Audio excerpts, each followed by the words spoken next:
Ngayon po, ang susunod po na magtatanong ay si Congressman Dan Fernandez. You have 10 minutes. Thank you, Mr. Chairman. Magandang umaga po, Mr. President, at sa lahat po ng mga resource persons who are here today. Magandang umaga po. Mr.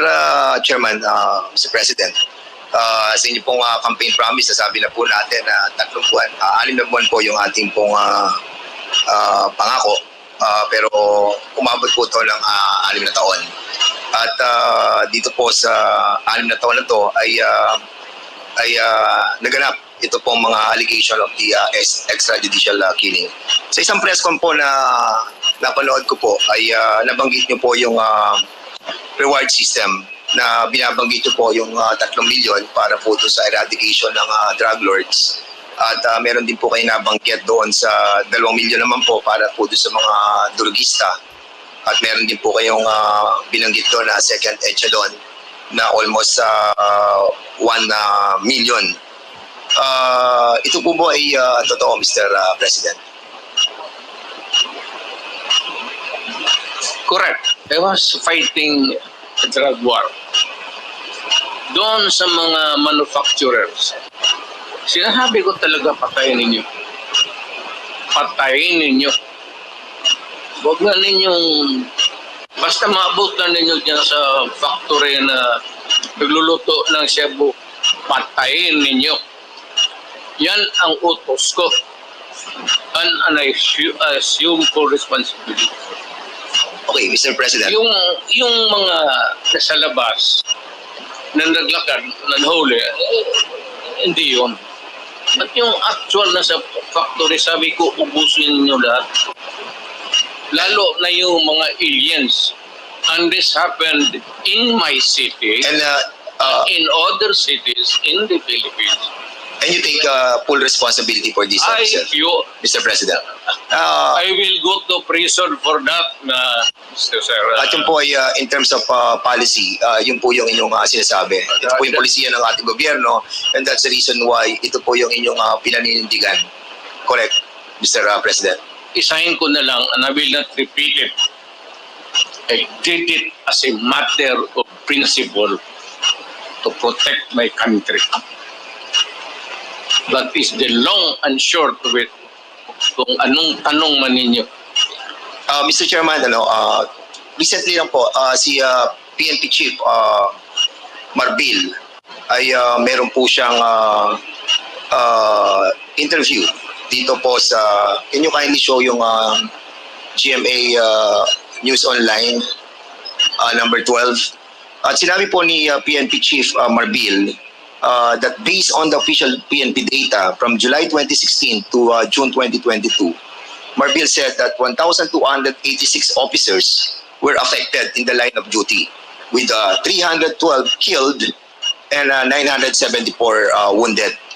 And at the same time, sabi niya po, Mr. President, Mr. Chairman, that these police officers carried out their responsibilities with dedication and often faced considerable risk to ensure public safety.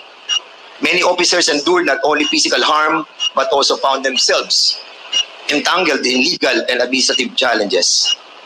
214, Mr. President, na mga officers ng PNP faced 352 criminal cases during this period. And according to him, that while the promise of support was made, many officers continued to face consequences largely on their own. Dinagdag pa po niya, Mr. President and Mr. Chairman, that 195 officers were dismissed over the period of 6 years. There are also 398 cops facing dismissal for various reasons. More than 20 police officers are currently in detention right now, Mr. President.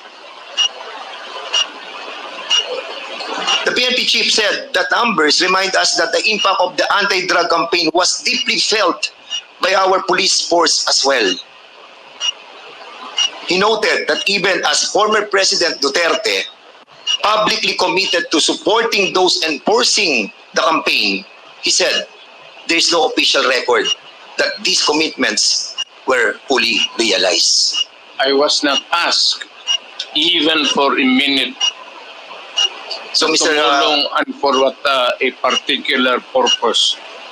then I will now make this promise. I will start a fund sa protection ng mga pulis. I'm putting up 1 million. Paghahanap ako, meron akong 1 million. Hindi ako kung meron million lang, magbubula ako, sabihin ko wala. Mr. Chairman. I will start. Yeah. I'll raise a fund para tulungan yung mga pulis. Mr. President. And I will personally appear in court. Ako mismo ang mag-defense counsel nila. Mr. Chairman, Mr. President, 2 days ago you have mentioned that wala po kayong pamasahe papunta po dito, and I'm pretty shocked that you have 1 million in your account to help our policemen, and we salute you, Mr. President, for that, and for being honest. That you will that be, 1 million is for my... Mr. President, Mr. President, I still have the floor, Mr. President. Excuse me. For my medicine and subsistence.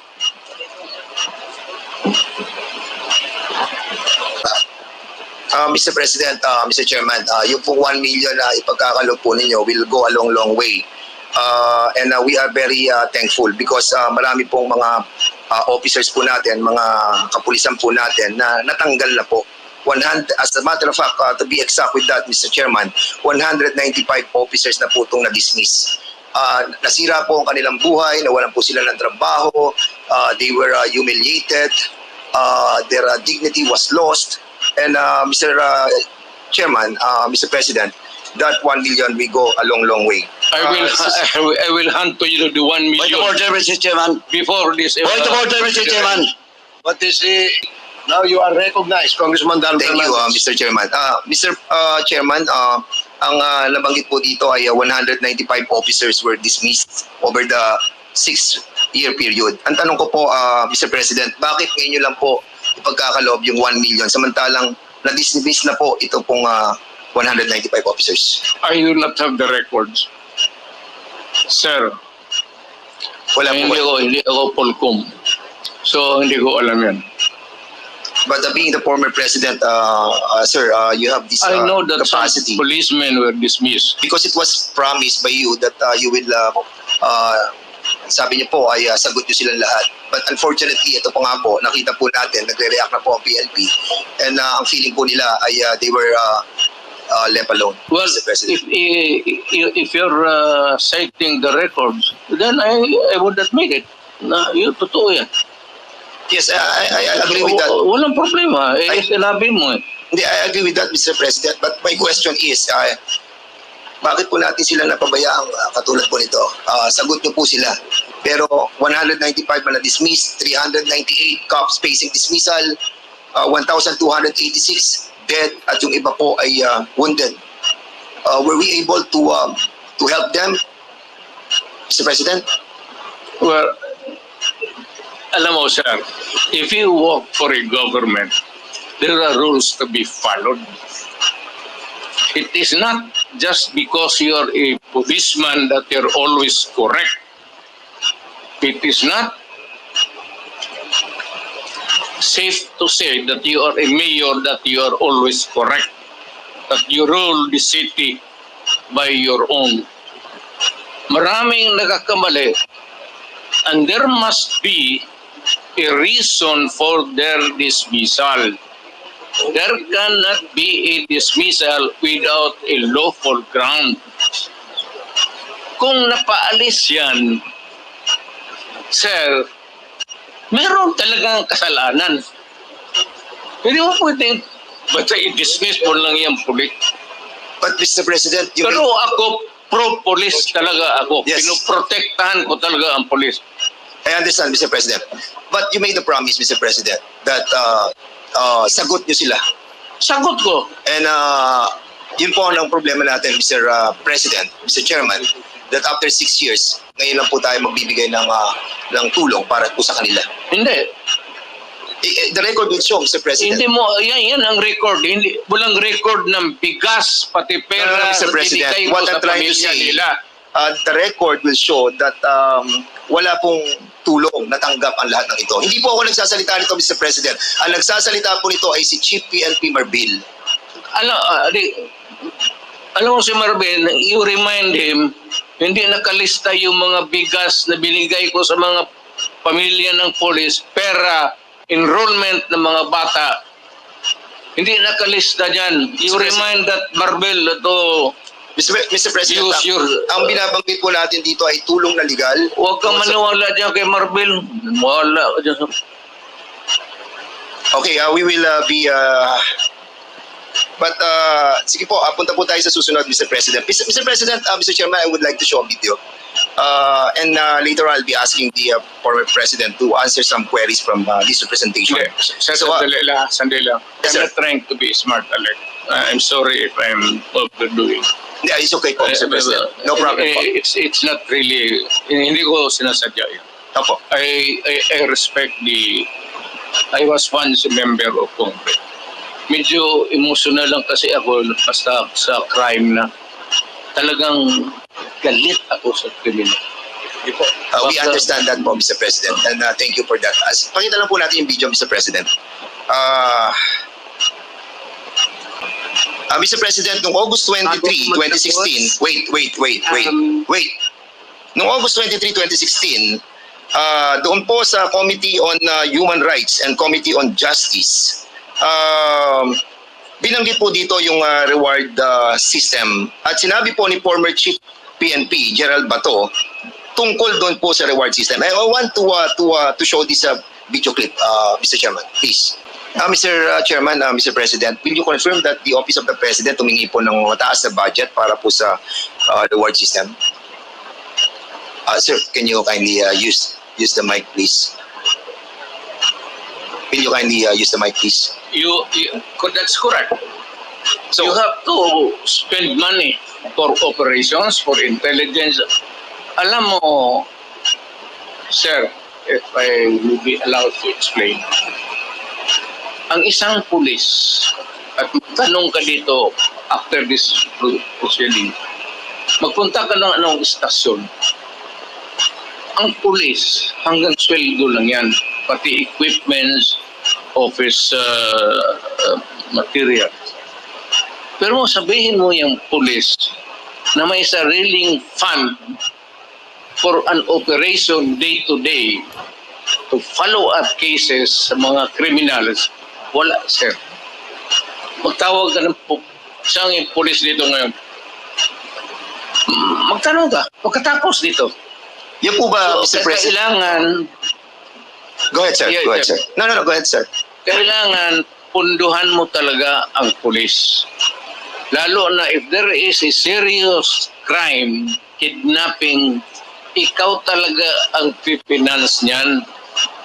Walang pera ang pulis na mag-follow up kung saan dinala yung victim, kung they have to spend money or else you end up with nothing. And sometimes pag yung time limit na binibigay ng kidnapper hindi na masunod, pinapatay nila. That's why it's a race against time. Kaya ako, pagka ganito, bas kung na-presidente ako, pag yung mga may kidnapping, ako talaga ang nagbibigay ng pera. At ang order ko sa kanila, sir, nandito na lang rin tayo, pag nahuli ninyo, patayin ninyo lahat. Huwag ninyong dalhin sa Sir, pupunta ng presuhan niya, papakainin ko pa yung mga... Mr. President, thank you so much for refraining yourself from speaking bad words. Sir, We appreciate that. No? Nakikita po namin na talagang pinipigilan nyo ang sarili nyo. Takot ako sa inyo, sir. Hindi po, sir. Natutuwa po kami dahil nga nagiging maayos po yung ating usapan po, sir. Sir, kasi po may... Sweating nga, so. Takot talaga ako sa inyo. Kami rin po, malamig din po kamay namin dahil Mr. President, medyo nabanggit din po dito ni Gerald Bato during that time that siya po ay tinatanong ni Senator Grace po na sinasabi na sino magdi-disperse sa Office of the President.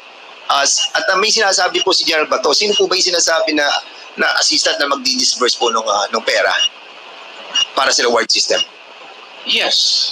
Sino po, Mr. President?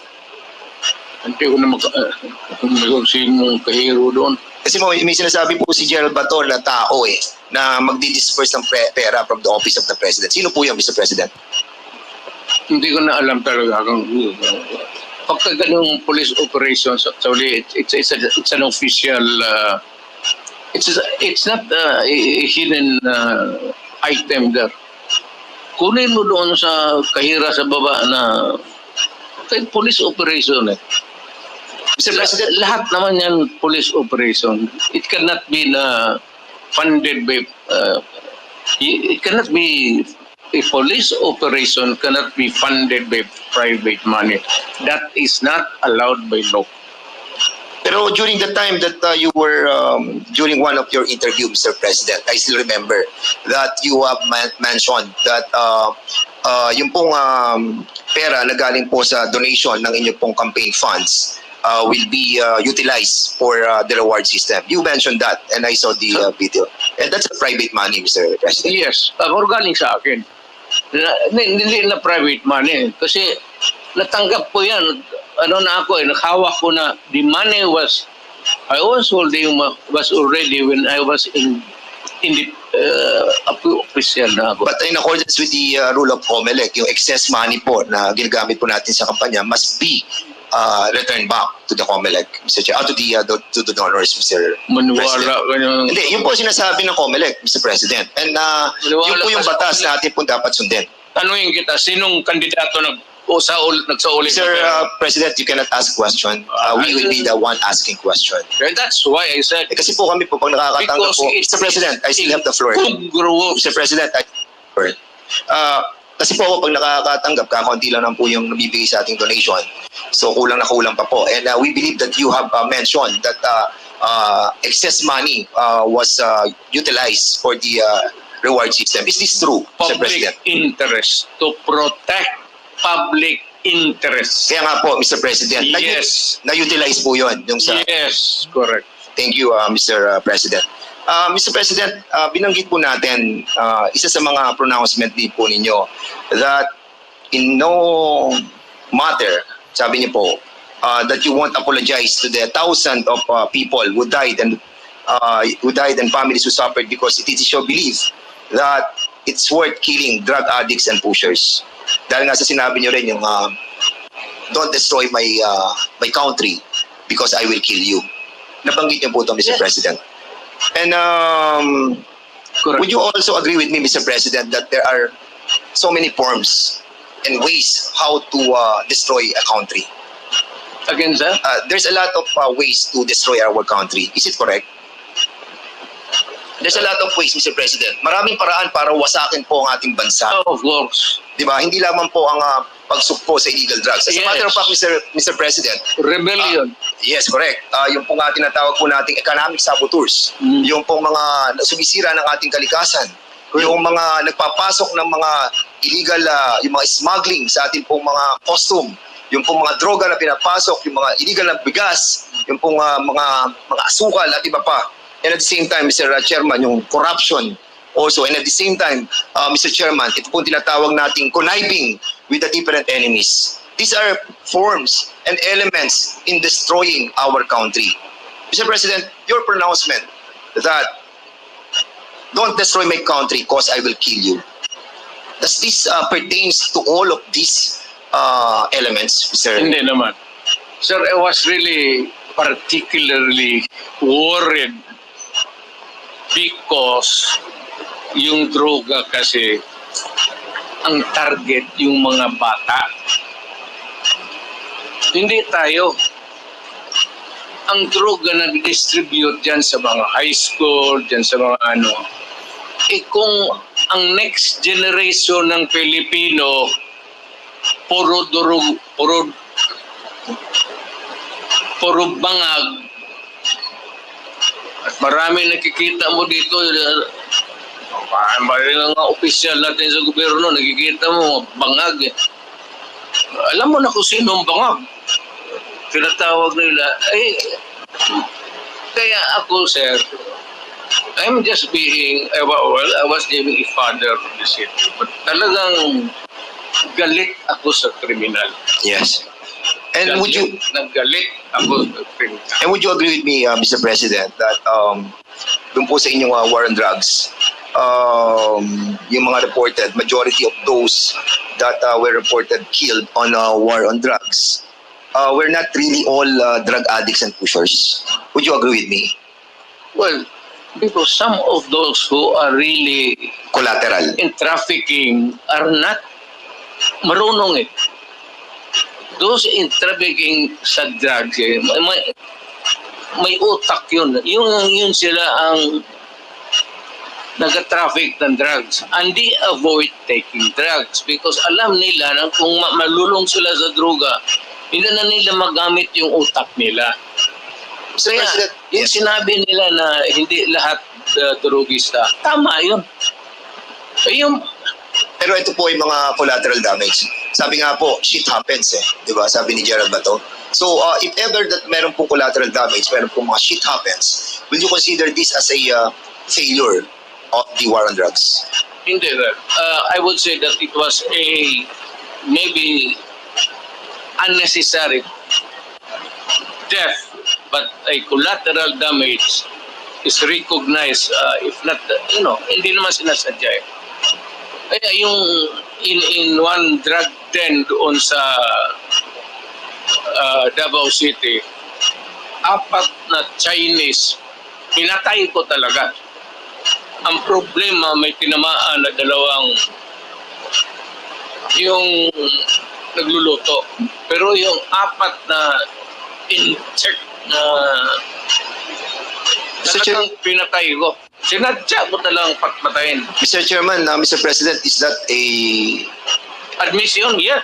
admission that you Oo. killed them? Lumaban po sila? Or pinatay niyo silang walang laban? Sinabi ko sa kanila, Hindi, Mr. President, pinatay niyo po ba sila ng walang laban or lumalaban po sila? hindi, lumalaban. Kasi, kasi pag raid, siyempre, agawan ng kung anong mapupulot nila, lumalaban, pero I would say that hindi naman lahat lumalaban na mayroong hit for tat. Meaning to say, kung may M16 yung police, may M16 sila. That would be an impossible scenario. Pero kung lumaban, pasensya tayo. Ako sinabi ko, no mayor ako, do not do it. Do not do it because I will kill you. O yung naabutan ko doon, kagaya ng 4 na inchik, talagang pinatay ko. 4 po ba yun or 6, Mr. President? 4 po ba yun or 6? Kasi a while ago you were saying 6 po. 4 lang. 4 lang po. So, pwede po naman malaman kung sino po yung mga 4 na po yun. Ano pong pangalan po nila? Alam mo, sir, ang lolo ko Chinese. Baka nga yung isa siguro pinsan ko pa yung hindi ko alam, sir. Hindi ko tinanong. Natawa naman ako doon, Mr. President. Dito, sabi ko, ang lolo ko Chinese eh. Lam ang lolo ko. On another topic, Mr. President. Si Garma po ay nagkaroon po siya ng affidavit. At sinabi po niya na meron pong double model na 3 levels of payments. Meron po siya sinasabi sa affidavit niya eh. Nasabi niya, yung first suspect is killed. Ang binabayad daw po ay 20,000 to 1 million. At sa second level naman po, sinasabi niya yung co-plan, yung pong planned na pinapan po yung planned operation. At yung third daw po ay yung pong refund ng operational expenses. Ito po ba sinasabi ni Colonel Garma na pag binabayad doon sa mga namamatay na 20,000 to 1 million, which, by the way, corroborated by the testimony of Tata and Andy, is true? Correct. So, ito po yung namamatay, binabayad po 20,000 to 1 million. Hindi yan, sir. Ganito yan. Hindi, yung po ang tanong ko, Mr. President. Hindi, ganito nga. Sige po. Ito na yung answer ko eh. Sige po. Yung may police operation, alam ng police lahat yan, pinupunduhan ko yan, o ito, for a particular project.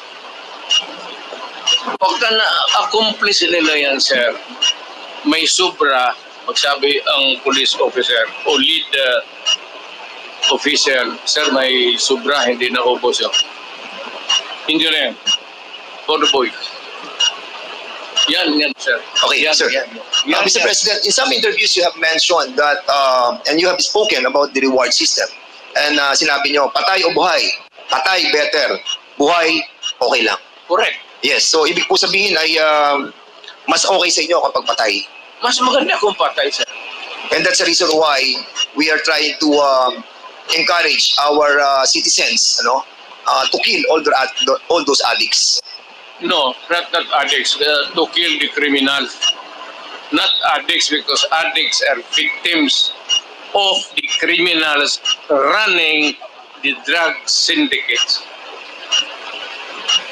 Mr. Mali yan, sir. Mali yan. Mr. Mali President, yan, kasi there is a report na nagsalita po kayo noong July 1, 2016 that was covered by The Guardian. At sinabi niyo po dito, if you know of any addicts, go ahead and kill them yourself, as getting their parents to do it would be too painful. I am talking of the drug manufacturers and drug dealers. That is a... So mali po I to. don't know who wrote it. I am not bound by it. Huwag mong ano yan, sir. Hindi ko trabaho yan. Get it from my mouth. Because I was the man. Ano po to, Mr. President, live, ano po to, interview po, ano po to, Talagang video? sinabi ko, pero hindi tama yan. Nasa video po, Mr. President. Sinabi hindi addict, sabi ko drug dealers and drug pusher. Bakit mo patayin yung addict? Dali mo sa ospital.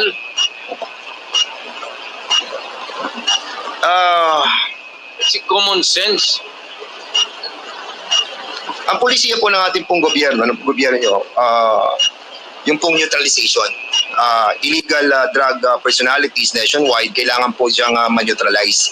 And as a matter of fact, ito po ay issued ng Memorandum Circular number 16/2016. And according to General Gamboa, when I heard it in the Senate, sabi niya confidential po to. At nakakaalam lamang po ay yung mga commander. As a matter of fact, yun po sinabi niyo, commander, yung mga chief of PNP ng DDS. Bakit po siya naging confidential, Mr. President? Again, sir, what's the question? Bakit po kaya naging confidential yung pong utos na negation and neutralization of all those personalities sa illegal drugs? Standard yan, sir. That is standard. Hindi naman minano ng pulisya ng there is a directive. It is confidential, and if there is a list, it cannot be made public, not even shown to anybody, pati sa yung mga Kasi Mr. President, kung negation and neutralization, alam naman po natin, according nga kay Chairman Abante during our discussion, na ang meaning po ng negation ay patayin, neutralize, patayin. So, is there really an intent to hide this and make it confidential in order the lower ranks ng ating kapulisan na hindi po malaman yung inyong kautusan? I will admit na ang order ko yung mga drug manufacturers, pati yung mga big time drug distribution, patayin. Hindi ko, I will not deny it. At kung ako mabalik ako pagka-mayor, tuglahin ko yun. And I want to make it clear, Mr. President, Mr. Chairman, that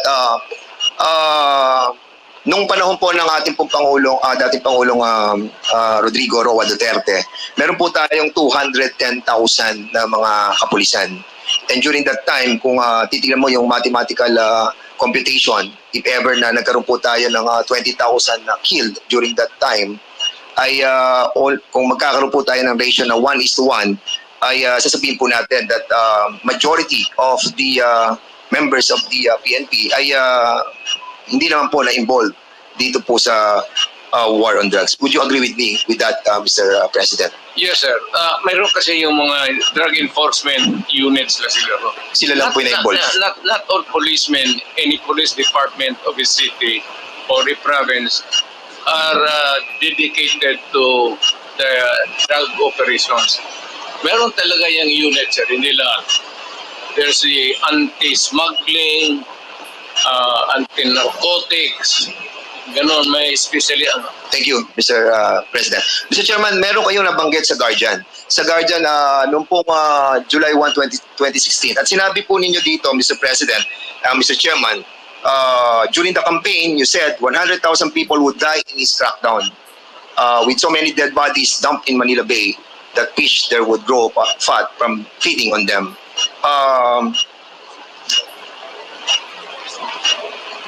And out of that 100,000 that you have mentioned, ang reported lamang po na namatay is, reported na namatay ay almost 20,000 to 30,000. So, were you disappointed on this, Mr. Kulang. Kulang? Were you disappointed that it's only 20,000 to 30,000? Sir, kung pabalikin mo ako sana pagka-presidente, I will make up for the yung kulang na ano. Kawawa naman po yung mga pamilya, Mr. Well, Mr. President. Actually, marami po mga napatay na hindi po nabibigyan ng hustisya, and I think this is not a laughing matter, Mr. Chairman. This is my message, sir. Yes. Pagka pumasok ka sa droga, pumasok sa krimen, iyo yan. But- iyo yan. Yes, but Mr. President, you manifested. Yes. And they heard me say that do not do it because I will kill you. Yeah, but you manifested a while. Yes, Mr. Yes. I understand po. You manifested a while ago that those that were killed during the war on drugs were not all addicts and high-value targets. Yan ang Kaya hindi po nagmamatch yung... that would be a matter of mathematical ano, sir. Hindi lahat talaga. Tama ka. Okay. It could not be na lahat drugista or even connected with drugs. And because of this pronouncement, Mr. President, because you have mentioned of the reward system, doon po sa nabasa kong sa news, and if I may, police were outsourcing extrajudicial killings to the same vigilante gang they accused of murder. Officials of the PNP, andyan po kung mababasa po ninyo, coordinated with vigilantes, selected targets to credit for murders, and on occasion paid for assassinations in the name of the war against drugs. So in other words, Mr. Chairman, because of this war on drugs na pronouncement po ninyo, yung pong anti-drug vigilante group existed because of this tinatawag po nating outsourcing ng mga pulis. Like what happened, Mr. President, nung kami po ay nag-imbestiga dito na si Colonel Santi, who testified under oath and made an affidavit na sinasabi po niya na nag-hire po sila ng killer para po kay General Barayuga. At binayaran po nila ng 300,000 pesos. Will you agree with me, Mr. President, that General Barayuga was a victim of extrajudicial killing? I'm sorry, sir. I'm not. Wala talaga akong maisabi dyan. Hindi ko alam ano sinasabi mo. This happened, Mr. President, during your time. Yeah. But you don't know what happened to General Barayuga? Wala akong. Mr. Chairman, kasi po panahon po ninyo to nung mamatay si General Barayuga, and it saddened us kung hindi po natin alam kung ano po nangyari doon sa kaso yun. Yan ang problema eh. Gusto ko rin malaman kasi it was during my time. I am as much interested as you. Kasi Mr. President, General po to. Pero yung utos ko, Apo. inaamin ko, Na ano po? walang problema yan. Hindi niyo po ba inimbestigahan itong tungkol kay General Barayuga? Wala akong nakialam dyan, sir. Highly wrap up. Kasi po, Mr. That is a personal, maybe, I don't know. Kasi po si Wala akong na magpatay ng general.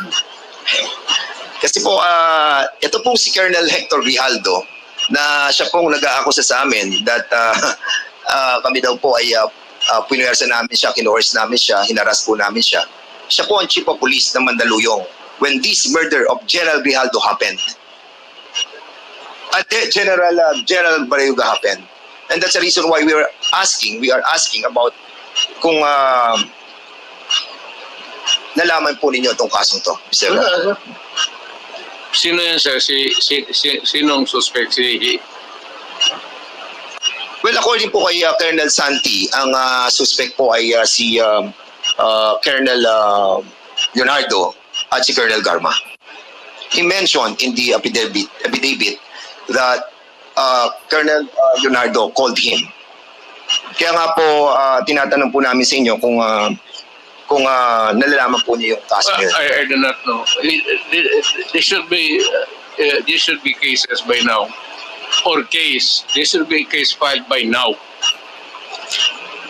Kung ganon, lalo na general. So, anong ginagawa ng police pati military dyan? There should be more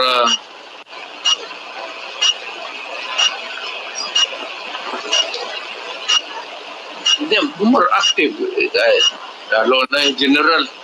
Okay po. Mr. Chairman, Mr. President, merong pronouncement sa Philippine Daily Inquirer written by Marlon Ramos, Robert Dehon, noong October 14, 2016.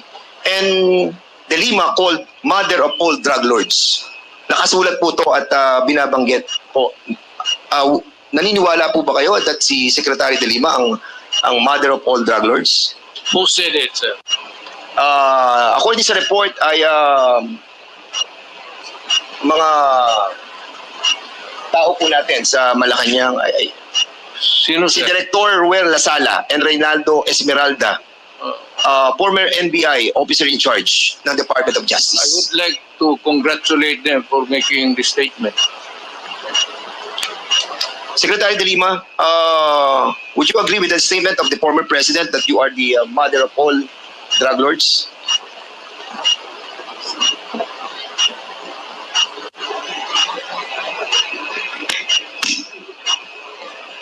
Absolutely false. That is a fictitious, bogus allegation against me. And then they filed cases against me. Kinasuhan po ako nila ng mga kaso tungkol sa droga. Initially, consummated illegal drug trading. Inamend nila into conspiracy to commit illegal trading. 30 kaso yung sinampa sa akin. Absuelto na po ako dun sa 3 dahil wala po akong kinalaman sa illegal drugs. Kasama lang ho yan sa naging propaganda nila. Kasama lang ho yan dun sa mga para meron silang isang figure, a prominent figure, at si Senador De Lima ho yun noong 2016, na doon ang magiging atensyon ng bansa, atensyon ng mundo, na itong babaeng ito ay the mother of all drug lords, the beloved drug trade queen. Ano pong nangyari doon sa mga nag-akusa sa akin, yung mga beloved convicts, mga nung una, yun ang mga sabi nila, kung ano-ano mga sinabi nila na nag-raise funds ako.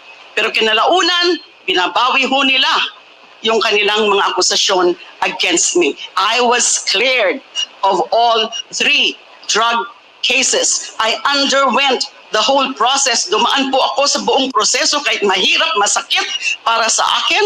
Kinulong ako ng almost 7 years na hindi na po nila yan mababalikan dahil sa pagkagalit nung pinaka-mastermind nung pag-persecute sa akin na inimplement nung kanyang Secretary of Justice, si Vitaliano Aguirre. At meron pang mga ibang handlers na siyang mga kumausap dun sa mga nagtestigo against me. So that is absolutely false. That is a slanderous accusation against me. Thank you po. Mr. Chairman, Mr. President, meron po ako nabasa na news observer noong 2017. At ito po news article tungkol kay Las Cañas who claims he was a former DDS leader and personally killed about 200 people. Sinabi niya po sa Senado, the squad was formed under the guise of an anti-crime unit within the Davao Police. He says, given the task of the team was, he says, given the task of eliminating hardened criminals and later political opponents and journalists critical of Duterte's rule.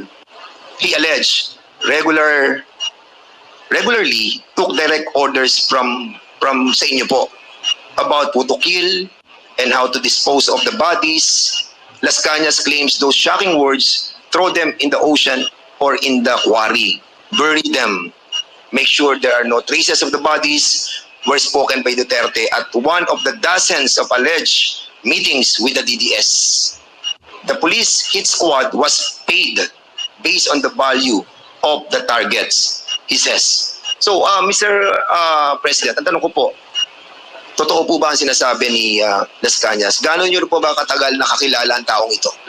Storyteller yan, sir. Si Raulo. Pero matagal nyo na po siyang kilala. Pero, police, pero later on, maybe because sa karaming pinatay niya, hinabol siya ng mga kalag. What's kalag in Espiritu. ng espiritu ng pinatay niya. Medyo bungog ngayon. May 3 dekada nga po ba siya na nagsilbi sa inyo? Kasi binabanggit niya dito, in his more than 3 decades of service, admitted that he was blindly loyal to the cause and saw his work as a noble form of public service. We were, Mr. President, for a while, we were risking our lives for the welfare of the majority of the people. I felt that I was serving the country for the greater good. Yun po yung kanyang parang naramdaman nung ipinaglalaban niya yung 200 people na kanyang pinatay dahil naniniwala po siya sa nobility ng kanyang sinasabi po ninyo na this is being done because of public service. I am now, Yes, sir. may hero complex yung buang na yan. Sino man maniwala ka na istorya na gano'n? Meron pa po siya sinasabi, Mr. President. Ito, last na po to, na sinasabi niya. He tells one particular incident. No? Medyo worrisome po ako talaga dito because meron po yung binabagat against this that has given him nightmares for years. In 1996, Las Cañas and his team were ordered to kill an alleged criminal, his pregnant wife, and his 4-year-old son, who were all in the same vehicle at the same time. I attempted to rescue the 4-year-old boy, Las Cañas claimed. But according to our team leader, since the boy had seen our faces, he could recognize us in years from now and identify us. It was on the personal order of Duterte, he claims, that they disposed of the family.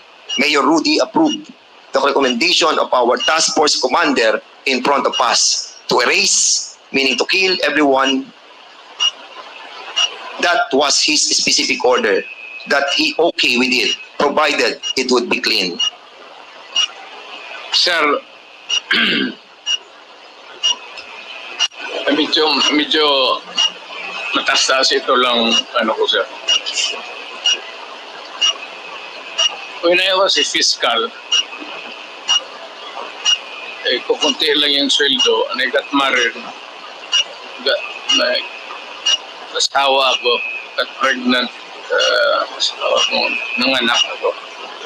So, short yung income ko. Nagturo ako to augment my income sa Police Academy sa Davao City for about almost 7 years while I was a prosecutor. Wala akong tinuro na ganun sa kanila. By the book, at hindi naman naugabong hipokrito na magsabi sa kanila ito ang gawin mo, tapos pagdating doon sabihin ko sa kanila na iba ang gawin. That's a very complex thing to do kung ako ang tinutukoy mo sa pangyayaring yan. I cannot imagine myself of teaching criminal law sa police academy doon. Pagkatapos, iba ang sabihin ko sa kanila sa likod.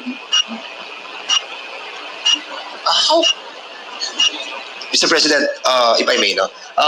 Sinabi rin po nila sa kanyas dito that kayo raw po yung Lord of all drug lords. Ano pong masasabi niyo po dito? Ano po? Kayo daw po ang Lord of all drug lords. I cannot. Ito, alam mo man ako, sir. Papabili siguro ako ng mga aspirin, gano'n, pero... Paki-explain po properly, Mr. President. Hindi po namin masyado maintindihan. Hindi ako dadating ng pagka-presidente, sir, kung gano'n ako.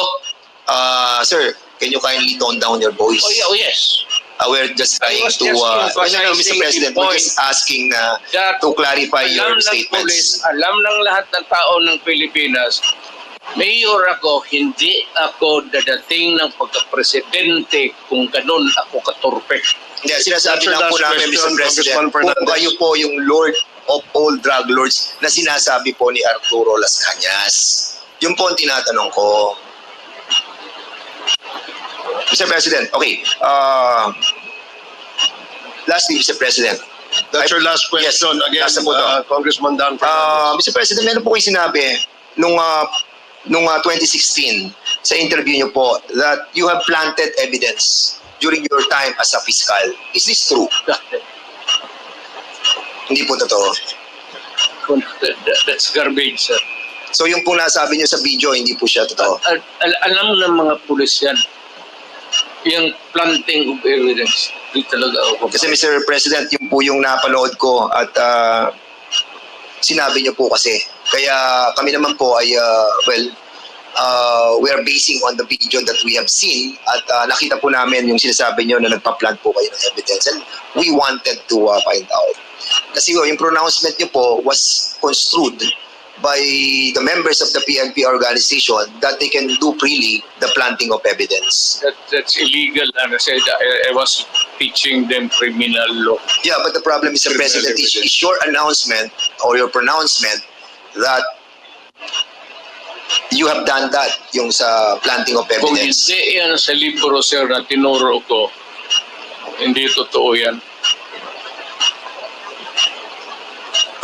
Siguro, ipakita lang po natin yung video. Yung last na po to para at least Sundays. We planted evidence. We arrested persons, but we released them, but telling him that it was this person who squealed on him. And then we, when he goes out but killing, then we said that it was this fellow who really did it, who did you in. We first planted the intrigues so that we would know where they were or where they came from. It was not until I was the favorite whipping boy. So, Mr. President, hindi po totoo yan nasa video po. Ano po, Mr. President? Totoo yan. So, nagpa-plant po talaga kayo ng evidence? Well, that was a part of the strategy as a mayor and as the leader of the law enforcement agency in the city. Thank you, Mr. President. At maraming po salamat, Mr. Chairman, and I'll be yielding back my time.